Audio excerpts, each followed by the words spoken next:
네, 안녕하세요. 김영로 TV의 날짜 이야기입니다. 오늘은 4월 3일이죠. 4월 3일 하면 아주 떠오르는 큰 역사적인 사건이 있습니다. 지금도 뭐 여러 가지 이제 화두로 이제 던져지는 그런 얘기인데 바로 이제 제주 4.3 사건입니다. 이 4.3 사건이 하여튼 뭐 최근에 와갖고서 이제 뭐 그때 당시에 그 피해를 본 사람들에 대해서 그리고 그 내역을 다시 한번 조사해야 된다라고 해갖고 뭐 이제 여러 가지 기존에 뭔가 어떤 대한민국 현대사에서 갖고 있던 의미가 이제 많이 지금 이제 변화, 변질, 뭐 글쎄 뭐그 적당히 용어는 언제 떠오르진 않는데 사회가 많이 달라진 건 사실입니다. 뭐 지난해도 그런 얘기를 한번 했었지만 뭐 명백한 것은 4.3 사건은 공산주의자와 자유민주 그 진영과의 그 싸움이었죠. 예. 뭔가 그 한국 정부, 대한민국 정부를 이제 수립하기 위해서 그 이제 국민 그 총선거 표를 하려고 했는데 이제 그걸 못하게끔 이제 공산주의 세력이 이제 방해를 했던 그런 사건입니다. 이제 그런 과정에서 많은 그 불상사가 있었다라는 이제 그런 안타까운 얘기가 되겠습니다. 그에 대해서 한번 좀 알아보고요. 그다음에 오늘이 보면은 2차 대전이 끝나고서 이제 유럽이 피폐해졌죠. 그러면서 미국은 엄청난 강대국으로 이제 부상을 했습니다. 그래서 이제 미국에서 그때 당시 재무부 장관이 마셜이라는 사람이 있었는데 그 마셜이 이제 마셜 플랜이라는 것을 이제 그 제시를 했죠. 그래서 이제 유럽을 이제 부흥시켜야 되겠다. 왜냐하면 전쟁의 참화로 이제 뭐 모든 것이 다 망가졌기 때문에 상당히 그 세계 경제사적으로 봐도 그렇고 그다음에 뭐 문화사적으로 봐도 굉장히 그 이제 나름대로 의미가 있는 그런 그 조치였다고 생각은 됩니다. 물론 뭐 정치인들의 뒤에는 다 내막이 있겠지만은 뭐 어찌됐든 굉장히 이제 중요한 의미를 갖고 있으니까 그 마셜 플랜이 어떤 의미를 갖고 있는지 한번 그리고 그 내용이 뭔지 우리가 공부를 한번 하는 것으로 하겠습니다. 그리고 내일은 바로 지뢰의 날이 되겠습니다. 예, 지뢰. 뭐 이렇게 그 발목 지뢰 같은 거 밟으면 발목만 날아가는 그런 지뢰. 그다음에 대인 지뢰, 대전차 지뢰 뭐 그리고 우리 그 비무장 지대 있죠. DMZ 안에 보면 수도 없이 뭐 수만 발의 지뢰가 이렇게 매설돼 있다라고 지금 이제 알려져 있죠. 또 그게 실제로 뭐 사실이라고 봅니다. 그래서 정말 이제 그런 그 지뢰 매설 지대를 지나갈 때는 이제 잘못하다가 이제 목숨을 잃고 부상을 당하고 하는 그런 장면들을 우리가 뭐 영화를 통해서 많이 봤습니다. 그래서 지뢰의 날에 대해서 우리가 지뢰가 무엇인지 간략하게 알아보는 그런 시간을 갖도록 하겠습니다. 네, 오늘이 그 제주 4.3 사건이 있었던 날이라고 이제 말씀을 드렸는데, 사실 좀 한번 상세하게 내용을 좀 다뤄볼까 하는 생각도 했었습니다. 근데 사실은, 어떻게 보면, 상당히 가슴 아픈 사건이기도 해요. 왜냐면, 선량한 주민들도 많이 희생을 당했기 때문에 그런 거죠. 그래서 이제 그 내용을, 지난해에 이제 방송했던 그 내용으로 대체를 하는 게 좋을 것 같아서, 일단 뭐 그 내용을 지난해 말씀드렸던 거하고 지금 또 말씀드리는 거하고 뭐 내용이 바뀌는 건 아니니까 그 안에 영상을 좀 참조를 해 주셨으면 하는 마음입니다. 일단 제주 4.3 사건은 1947년 3월 1일부터 1954년 9월 21일까지 상당히 장기간이네요. 7년에 걸친 이제 시간인데 제주도에서 발생한 남로당 무장대와 그다음에 터벌대 간의 무력 충돌과 음 남로당이라는 게 이제 남조선 노동당이에요. 그러니까 공산당입니다, 저게. 왜냐면 47년이면은 그때가 이제 미 군정 시기죠. 그 미 군정 당국이 공산당을 허용을 했어요. 미국에도 공산당이 있듯이 일본에도 공산당이 있고 그렇듯이 음 이념적으로 우리 같이 서로 진짜 평가를 겨누는 그런 상황이 아니기 때문에 공산당이라는 걸 이제 허용할 수도 있는 건데 우리는 그렇지가 않았죠. 이미 이때가 6.25가 일어나기 전이지만은 벌써 그런 어떤 이념적인 대립이 아주 잔뜩 잉태돼 있어 갖고 일촉즉발의 그런 상황이었어요. 그러니까 이게 부딪히는 겁니다, 여기서. 그걸 인제 미 군정 당국이 인제 공산당을 갖다가 인제 뭐 미국같이 생각했겠죠. 뭐 "허용한들 뭐 어떻게 했느냐." 근데 그때 당시에 공산당의 세력이라고 하는 것이 인제 그냥 무슨 하나의 미국에서 어떤 정파 그런 걸 대변하는 그런 정당이 아니고 남과 북이 인제 이미 그때부터 서로 대치하고 있는 그런 상황이었는데 북을 대변하는 그런 세력들이었기 때문에 이게 만만하지가 않았던 거예요. 그러니까 무력 충돌이 벌어지죠. 그러니까 남로당 무장대. 이미 저들은 무장을 하고 있었던 거예요. 그다음에 인제 음 토벌대. 토벌대라고 하는 것은 인제 그 어 그러니까 미군정 당시에 그 이제 그 대한민국 남쪽 남한의 어떤 그 어 그러니까 뭐 군대 아니면 경찰력 뭐 이런 토벌 그런 세력들이죠. 이게 서로 인제 부딪히니까 서로 무장을 하고 있으니까 무력 충돌이 벌어질 수 토벌하러 가니까 또 당연히 뭐 총칼을 들고도 갔을 거고. 근데 인제 그 진압 과정에서 인제 다수의 선량한 주민들도 많이 희생을 당했다라는 얘기죠. 사실 뭐 이런 그 사건이 벌어질 때 어 진짜 애매하게 그 희생을 당하는 주민들이 또 발생할 수밖에 없다라고 보여집니다. 이게 뭐 오해장을 하고 구분이 안 되게 그렇게 행동을 하기 때문에 인제 어쩔 수 없는 그런 경우가 어 발생된 건 아닌가 인제 이런 생각을 하거든요. 근데 인제 지난 그 3월 초에 3월 8일 날 인제 그 국민의힘 전당대회가 인제 있을 때 그때 그 최고위원 후보로 나왔던 그 태영호 의원이 인제 그때 그 얘기를 했죠. 제주도 가서 그 인제 연설 그 뭐 서로 그 정책 발표하고 하는 거 유세장에서 "제주 4.3 사건은 김일성 지시에 의한 거다."라고 이렇게 얘기해 갖고 그때 당시에 또 그 난리가 한번 났었었습니다. 참 이게 우리 대한민국 한민족으로 참 불행한 일이에요. 이념적으로 서로 나눠져 있다라는 게.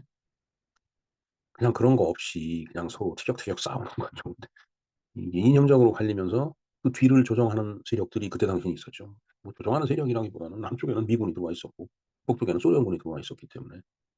그러니까 인제 필연적으로 이게 6.25 까지 연결된 거라니까. 그리고 54년 9월 21 일까지 사건이 진행이 됐다는 얘기는 6.25 끝나고도 계속 그랬다는 얘기예요. 근데 이제 저런 세력들이 제주에만 있었던 게 아니죠. 지리산에 가면 그 산속으로 숨어든 그 빨치산 그 세력들 그것도 무시 못하죠.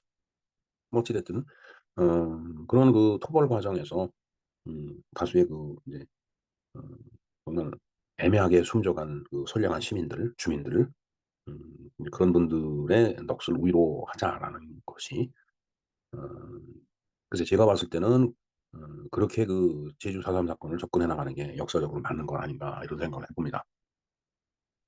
네 일단은 이 제주 그 4.3 사건에 대한 그 동영상을 좀 참조를 해 주시기 바랍니다. 이 영상의 주소가 이렇습니다. 자 그다음에 인제 참 슬피우네요.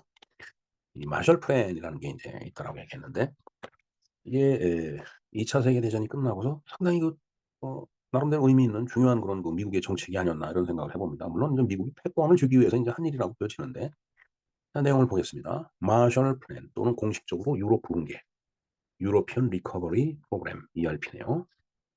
제2차 세계 대전 이후 유럽이 황폐화된 동맹국을 위해 미국이 계획한 재건 원조 계획이다. 예. 미국의 동맹국이 있었죠. 그다음에 그 반대편에 인제 추축국이라고 인제 뭐 어 독일, 이태리 그다음에 일본 이거 추축국이라고 그러잖아요.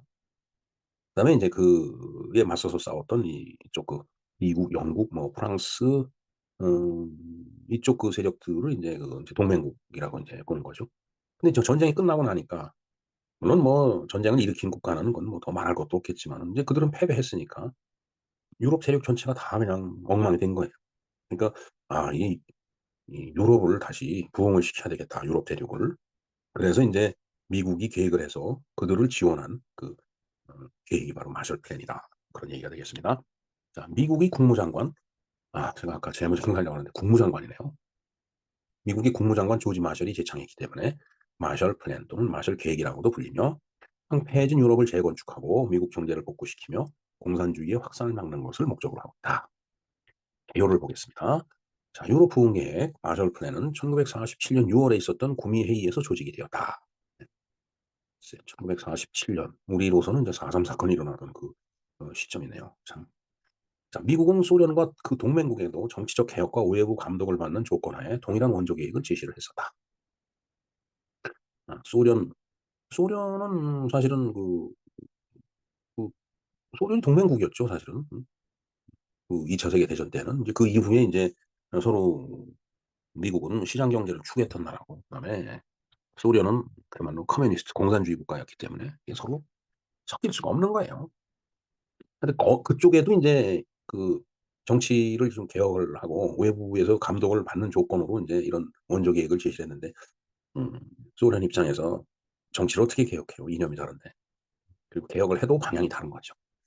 그다음에 인제 외부 감독을 받으라니까 "아이고 그거 받겠어요? 자존심이 있지." 그러니까 인제 어 이제 세 번째로는 이제 그거죠. 사실 소련이 이 계획에 이점을 취할 것을 우려해 미국은 일부러 받아들이기 곤란한 조건을 제기해서, 물론 소련은 제안을 거절했다. 어찌 됐든 소련과 그 동맹국들은 인제 이 마셜 플랜을 인제 거절했다라는 그런 얘기가 되겠습니다. 자, 그 지원 내용을 볼까요? 자, 미국은 경제협력개발기구에 가입한 유럽 국가들에게 유럽 부흥 계획에 따라 1947년 7 월부터 4 년간 총 130억 달러에 해당되는 경제적, 기술적 지원을 해 주었다. 그러니까 참 이게 미군 정시기도 그렇고 사실은 우리의 1 공화국 시기에도, 뭐 2 공화국도 마찬가지죠. 이 공화국은 뭐 1년 정도 분양 갔지만은, 그리고 어 박정희 장군이 5.16 군사혁명을 일으키고서도 상당 기간 동안 미국의 원조를 받았죠. 그 미국이라는 나라는 유럽도 원조를 하고, 그다음에 이 대한민국도 원조를 해 줘야 되고, 뭐 그것뿐이겠어요. 또 여러 그 인제 어 소위 그 후진 개발도상국을 인제 원조를 해 줬는데, 그거 보면 참 미국 사람들이 돈을 쓰기도 또 많이 썼겠네요. 자, 130억 달러를 인제 지원했는데, 이걸 현재 가치로 환산하면 약 10배 정도, 1,300억 달러에 해당이 된다라고 되어 있습니다. 원조가 끝난 후 독일을 제외한 모든 국가의 경제력은 전쟁 전 수준으로 회복이 되었다. 4 년간이니까 4년 만에 인제 상당히, 예, 경제력이 전쟁 전 수준으로 인제 회복이 됐다. 그러니까 인제 영국 같은 나라도 인제 회복이 됐겠죠. 그리고 그 후 20 년간 서유럽 국가들은 전례 없는 성장과 번영을 누렸다. 이게, 독일 같은 경우는 우리가 인제 어려서 흔히 그 얘기 들었거든요. 독일 사람들은 성냥 하나를 피려고 해도, 성냥 한 개 피를 탁 피려고 해도 한 5명 정도 모여야지 그걸 하나 피우고서 인제 뭐 담배 불을 붙이고 그랬다라는 말을 인제 들었거든요. 그만큼 그 사람들이 인제 근검 절약을 했다는 얘기예요. 왜? 다 폐허가 된 상태였기 때문에. 그래서 그런지 제가 인제 독일 쪽하고 거래를 할 때 정말 백만장자의 아들이라는 사람이 인제 사장인데, 음 근데 그 회사로 출장을 왔어요. 같이 회의를 하는데 그 사람이 입은 그 외투와 가방을 보고 좀 깜짝 놀랐어요. 정말 외투가 엄청 낡은 외투더라고요. 그 사람이 돈이 없어서 그걸 입는 게 아니거든요. 그리고 음 가죽 가방인데 엄청 헐었더라고요. 한 30-40년 쓴 것 같아요. 지갑도 마찬가지. 그래서 그렇게 알뜰하게 절약하고 근검하게 살았던, 음 왜냐하면 이미 폐허가 됐기 때문에. 그게 독일 사람들이라고 그때 굉장히 독일 사람들을 또 칭송을 했어요, 우리가. 그러면서 우리도 역시 쓸 것 없이 다 파괴된 나라였지만은, 그런 독일 사람을 배워야 된다. 우리는 그때 당시에 좀 소비를 많이 했다는 얘기인지는 그건 모르겠습니다. 그러니까 인제 결국은 박정희 대통령이 5.16 군사혁명을 일으킨 다음에 인제 경제를 부흥시키기 위해서 독일 리프케 대통령을 인제 찾아갔을 때 그 독일 사람들이 도움을 줬잖아요, 우리한테. 여러 가지로. 그만큼 그때가 60 년이니까 1900 45 년에 인제 항복을 했으니까 15년 만에, 우리는 6.25 라는 걸 이제 겪었지만은 그 사람들은 인제 경제가 인제 회복이 됐던 거예요. 그리고 독일이나 일본이나 다 마찬가지로 그 당시에 산업화가 돼 있었기 때문에 어 엄청났던 경제력을 파괴는 됐지만은 그걸 회복할 만한 그런 기술력이라든가 경험이 충분히 있었던 거죠. 그래서 독일이고 일본이고 우리가 그 사람들을 우습게 봐서는 안 될 것 같아요. 그 사람들을 잘 알고 그 사람들을 우리가 극복을 해야지, 뭐 미워한다고 등 돌리고 있다라고 해결될 일은 아니거든요, 분명한 것은. 세 번째 볼까요? 또한 유럽 부흥 계획은 유럽 내 각국 간의 관세 거래 장벽을 관세가 인제 관세가 없는 거예요, 유럽 내에서. 이게 유럽이 인제 EU라는 걸 만들어 놓고 있는데 서로 관세도 없고 뭐 국경도 그냥 통과하고 뭐 이제 그렇잖아요. 뭐 각국의 경제 수준을 맞추기 위해 설치한 기구 등을 통해 유럽 통합화의 첫 번째 계기가 되었다. 예, 이 유럽 부흥 계획이 인제 유럽을 통합하는 그 계기가 됐다는 얘기네요. 원래 이것들은 미국의 경영 방식을 체계적으로 도입하기 위해서 만들어진 것이었다. 음 뭐 그렇겠죠. 그러니까 미국 입장에서 인제 이렇게 경제적으로 자금을 지원하면서 미국의 경영 방식, 미국의 방식을 따라오라고 미국화를 인제 하려고 그랬던 거죠. 그리고 인제 나중에 중국하고 인제 핑퐁 외교를 하면서 중국도 그렇게 되기를 바랐을 거예요. 그러나 미국 사람들이 인제 착각을 했겠죠. 그리고 중국이 어 경제적으로 이렇게 잘 살게 됐죠. 미국이 상당히 많이 도와준 겁니다. 그러나 중국은 인제 미국의 경영 방식을 인제 따라가진 않았죠. 뭐 이념적으로 일단 뭐 커뮤니즘을 채택한 나라이기도 하지만은 이 중국의 생각이 중화민국이라고 했듯이 중화라는 게 뭐예요? 자기네들이 한가운데에 있고 자기네들이 최고다 이렇게 인제 생각하는 그 민족이기 때문에 이렇게 쉽게 미국 사람들의 그 생각같이 이렇게 움직여지지는 않았다라고 인제 저는 그렇게 보고 있습니다. 자, 그러면은 이렇게 인제 유럽 부흥 계획을 위해서 엄청난 돈을 미국 사람들이 썼는데 그건 인제 비판을 인제 하는 사람들이 있네요. 자, 최근 역사가들은 유럽 부흥 계획의 근본적 동기와 전체적인 효율성에 대해서 의심을 품어오고 있다. 네. 그러니까 결국은 뭐 미국화를 하려고 한 거 아니냐. 그다음에 돈만 퍼붓는다고 되는 일이냐. 뭐 인제 이렇게 의심을 인제 하는 거예요. 그리고 일부 역사가들은 유럽 부흥 계획을 통한 이익들은 사실상 시장의 경제 성장을 통해 안정할 수 있게 한 신무간섭주의, 죄송합니다. 무갑석주의라고 썼네요. 무간섭주의입니다. 그러니까 간섭하는 것이 없는 거다라는 얘기죠. 간섭하지 않는 거. 그런 정책에 의해서 이익들이었을 뿐이다. 어? 그러니까 음 뭐 일종의 그 인제 미국의 이익을 위해서 그냥 그렇게 한 것뿐이다라고 인제 비판을 인제 하는 거다라는 얘기죠. 네. 그래서 인제 미국이 얼마만큼 지원을 했나 볼까요? 첫 번째, 냉전 시대 동안 유럽 부흥 계획에 지원을 받은 국가들이 미국으로부터 받은 금액 정리를 한번 해 봤습니다. 1948 년부터 51 년까지 약 3년 동안 총 116.41억 달러를 116억 달러를 받은 거예요.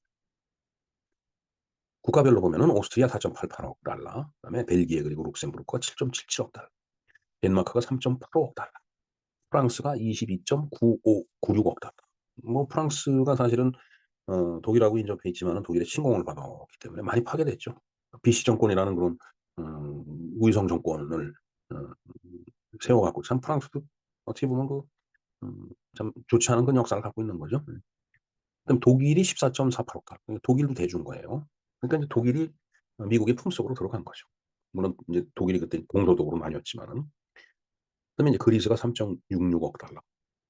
그리스는 그렇게 큰 피해를 안 본 모양입니다. 2차 세계 대전 때는. 뭐 주로 음 독일이 인제 남쪽으로 음 폴란드 침공을 하고 그 인제 주변에 있는 나라들 그다음에 프랑스 뭐 이렇게 인제 그다음에 영국 공격하고 뭐 인제 이랬으니까 그리스까지는 그렇게 큰 영향이 없었던 겁니다.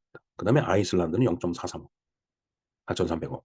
4,300만 달러 죠. 아이슬란드는 뭐 영국 그 위에 있는 그런 그 섬나라이기 때문에. 그다음에 인제 아일랜드 1.33, 이탈리아 그다음에 트리에스테 자유지구가 12.04억. 그러니까 뭐 독일, 이태리 그러니까 히틀러의 독일이나 그다음에 무솔리니의 그 이탈리아나 다 지원을 해준 거예요. 네덜란드 11.28억, 노르웨이 3.72억, 포르투갈 0.7억. 그다음에 스웨덴 3.47억. 그다음에 스위스 2.5억. 튀르키, 이 튀르키예가 이제 터키죠. 1.37억. 영국 32.97억. 영국 뭐 피해 많이 봤겠죠. 자, 그런데 이게 스페인이 없네요. 예. 음. 이게 스페인은 그때 2차 세계 대전에 휘말리질 않았어요. 인제 프랑코 총통이 인제 그때 인제 통치를 했었는데 그 모던 타임스라는 그 인제 책을 보면은 인제 어떤 그 프랑코 총통의 어떤 뭐 정치적인 어떤 기조라고 할까? 그것 때문에 "이쪽 저쪽도 휘말리지 않은 나라였다."라고 하는 그 말을 제가 읽은 것 같습니다.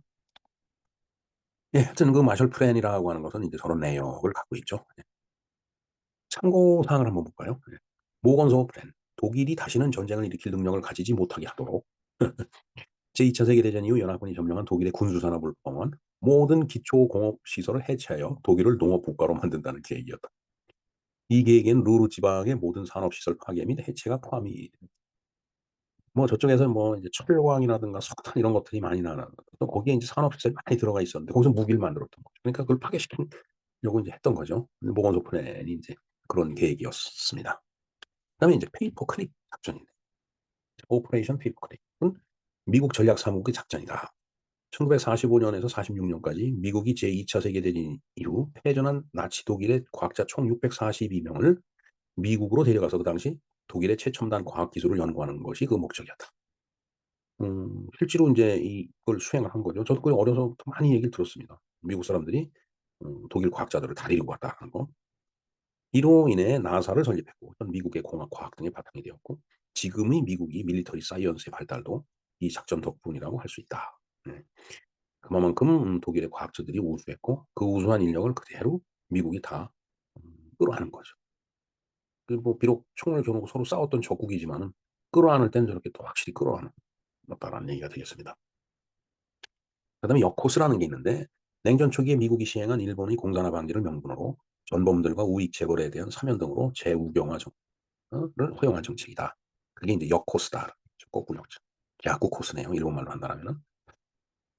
일본이 공산화가 되면 인제 안 되죠. 미국 입장에서 봤을 때는. 물론 인제 음 한치 더 앞 전선에서는 인제 우리나라가 6.25 전쟁을 겪었지만은 일본이 공산화되는 것을 갖다가 미국 사람들이 굉장히 어 경계를 하고 그다음에 그걸 방지를 하려고 인제 노력을 했다라는 얘기죠. 자 이렇게 인제 우리가 마셜 플랜에 대해서 인제 좀 간략하지만 인제 알아봤는데 결국은 일본도 인제 2차 세계대전 태평양 전쟁이 끝나고서 어 소위 그 평화헌법이라고 그 일본의 헌법을 미국이 만들어 준 거예요 사실은. 그걸 인제 일본 사람들이 개정을 하려고 지금 자꾸 우경화 해 갖고 개정하려고 그러는데 그게 이제 잘 안 되는 건데 오히려 그런 그 경향을 부추기는 거는 북한 때문에요. 북한에서 자꾸 미사일을 쏴대고 그러니까 이거 우리 가만히 있다가는 의도 맞을 것 같으니까 인제 우리도 그러면 무기도 만들고 뭐 나가 싸울 수 있는 군대를 뭐 양성하자." 뭐 이렇게 이런 논리로 나가는 거다라는 얘기죠. 자 어떻게 됐든 어찌 됐든 간에 이 마셜 플랜이라고 하는 것은 유럽 부흥 계기로 황폐화된 유럽을 갖다가 인제 재건시키는 그런 일종의 미국 국무장관의 그 플랜이었다라는 그런 내용이 되겠습니다. 예. 아주 그냥 유럽을 부흥시키기 위해서 그냥 머리에 끈을 친 잔뜩 질끈 동여매고서 인제 결의를 다지는 그런 모습을 하고 있습니다. 자 내일은 인제 지뢰의 날이라고 했죠. 지뢰가 마인입니다, 마인. 음. I my me mine. 나의 것이 인제 마인인데 어 저것이 또 지뢰라는 뜻을 갖고 있어요. 그 '지뢰는 내 것이다.' 이런 뜻인지 모르겠습니다. 자 지뢰 인식과 지뢰 제거 활동 국제 지원의 날이다. International Day for Mine Awareness and Assistance in Mine Action은 매년 4월 4 일이며 2005년 12월 8일 유엔 총회에 의해서 선언이 되었다. 이날은 전쟁으로 인한 지뢰와 폭발성 잔여물이 시민들의 안전, 건강, 삶을 위협하고 있거나 국가적이고 지역적인 차원에서 사회적이고 경제적인 발전에 장애가 되고 폭탄이 싹 터지면 장애가 되죠. 그런 장애가 되고 있는 여러 나라들의 지뢰 제거 능력을 유엔과 관계 조직들의 지원을 통해서 계속적으로 확립하고 발전시키기 위해서 인제 이 날이 이제 제정이 되는 걸로 요청이 됐다는 얘기죠. 예 사실 뭐 제가 60 년대 초반부터 저는 국민학교를 다녔는데 그때만 하더라도 이 6.25 때 떨어졌던 그 불발탄 이런 것들이 심심치 않게 발견이 됐어요. 그래서 그게 인제 발견이 되면 그 엿 바꿔 먹는다고 이렇게 들고 다니면서 막 두드리고 그러다가 이게 터져 갖고 인제 죽은 사람들도 있고. 그래서 저희들 국민학교 다닐 때는 그런 거 있으면은 절대 손대지 말고 군 당국이나 경찰에 신고를 하라고 엄청나게 그 캠페인을 벌였습니다. 그리고 제가 그 국민학교 다닐 때인데 한번 그 이제 폭발물의 위력이 어느 정도 되는지 제가 다녔던 충북 증평 국민학교죠. 거기에 군인들이 나와서 시범을 보였어요. 그래서 음 우리 그 학생들을 전부 운동장에 이렇게 이제 이렇게 정렬시켜 놓고 음 그 폭발물을 잘못 건드리다 터지면은 어떻게 된다라는 걸 보여주기 위해서 시범을 보였어요 그때 그 군부대에서 나와 갖고. 그래서 그 맞은편 바로 보이는 언덕 어 등성이에다가 폭탄을 이렇게 인제 예 묻어 놓고 인제 심지를 갖다 인제 뭐 불을 붙여 갖고서 인제 그 폭발을 시켰겠죠 다이너마이트 같은 거를.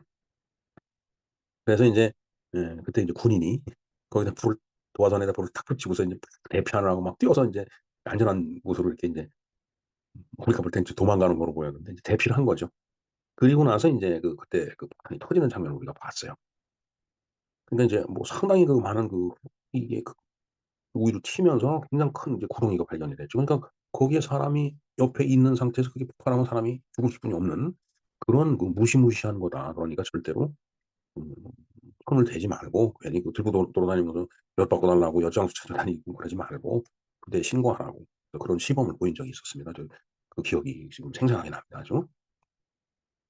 네 하여튼 어찌 됐든 지뢰는 사실 깜짝 놀랄 만한 일이죠.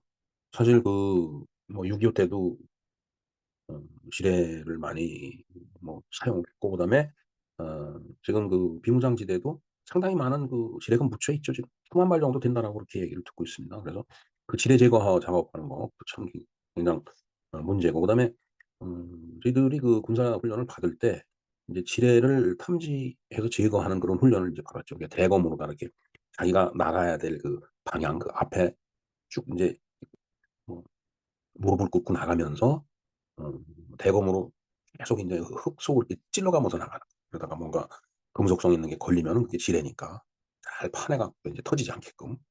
참 그게 실제로 그 지뢰다 그러면 얼마나 떨리겠어요. 그건 이게 밟으면은 이렇게 눌렸다가 인제 발을 떼는 순간 터지는 거기 때문에 하여튼 그 뭐 지뢰, 마인 아주 인제 무서운 폭발물이다라는 것을 우리가 잘 알 수 있을 것 같습니다. 예 이상 4월 4 일이죠.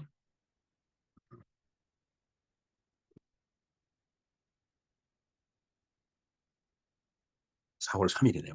4월 4 일은 이제 바로 지뢰의 날이고 4월 3일 4.3 제주 4.3 사건과 그다음에 마셜 플랜에 대해서 간략하게 알아보았습니다.